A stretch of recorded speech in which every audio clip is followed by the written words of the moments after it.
Wala ka bang napapansin sa iyong mga kapaligiran? Kahit dumi na ng hangin, pati na ang mga ilog natin.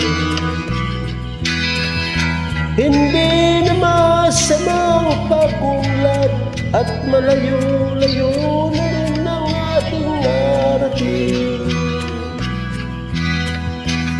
Ngunit masdan mo ang tubig sa dagat, dati kulay asul, ngayon'y naging itim.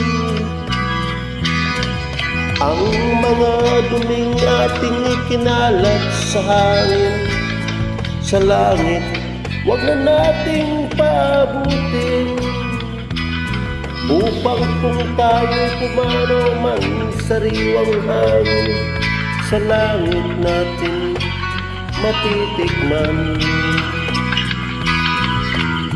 Mayroon lang akong hinihiling, sa aking pagpanaw sana'y tagulan.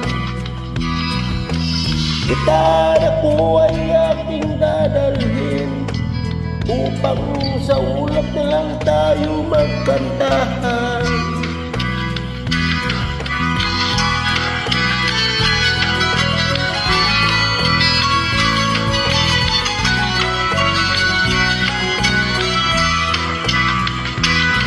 Ang mga bata ngayon lang isinilang, may hangin pa kayang matitikman, may mga puno pa kaya silang aakyatin, may mga ilog pa kayang lalangoyan. Bakit di natin pag-isipan ang nangyayari sa ating kapaligiran? Hindi na masamang pagulat kung hindi nakakasira ng kalikasan.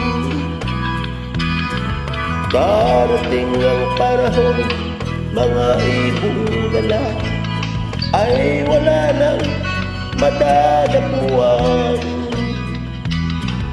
Masdan mo ang mga punong dati ay kahit tatag, ngayon'y namamatay dahil sa ating kalokohan. Lahat ng bagay na narito sa lupa, biyayang galing sa Diyos, kahit ang ika'y wala pa. Ingatan lang natin at wag lang sirain pa, pagkat pag kanyang binawi tayo'y nawawala na. Mayroon lang akong hinihiling, sa aking pagpanaw sana ay tagulan. Gitara ko ay aking dadalhin, upang sa ulat na lang tayo magkantahan.